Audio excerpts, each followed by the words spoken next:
ଏହା ନିଶ୍ଚିତ ସତ୍ୟ ଯେ ପ୍ରତ୍ୟେକ ମଣିଷ ରାତ୍ରିରେ ବିଛଣାକୁ ଶୋଇବାକୁ ଯିବା ପୂର୍ବରୁ ସେ ଯଦି ନିଜେ ନିଜକୁ ସମୀକ୍ଷା କରନ୍ତେ ଯେ ଆଜି ଗୋଟେ ଦିନରେ ମୁଁ ଯାହା କରିଛି ଠିକ୍ କରିଛି ନା ଭୁଲ କରିଛି, ମୋ ଦ୍ୱାରା କାହିଁକି ଭୁଲ ହେଲା, ମୋ ଭିତରେ ସ୍ୱୟଂ ପରମବ୍ରହ୍ମ ଈଶ୍ୱର ଅଦୃଶ୍ୟ ଭାବରେ ସବୁ ଦେଖୁଛନ୍ତି। ତେଣୁ ସେ ଶପଥ ନିଅନ୍ତା, ଆଜିଠାରୁ ଯାହା କହିବି ଭାବିଚିନ୍ତି କହିବି, ଯାହା କରିବି ଭାବିଚିନ୍ତି କରିବି।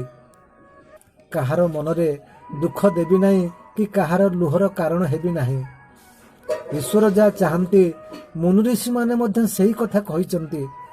ସର୍ବେ ଭବନ୍ତୁ ସୁଖିନ, ସର୍ବେ ଶାନ୍ତୁ ନିରାମୟା, ସର୍ବେ ଭଦ୍ରାଣୀ ପଶ୍ୟନ୍ତୁ, ମହା କଶ୍ଚିତ୍ ଦୁଃଖ ଭାଗ ଭବେତ୍।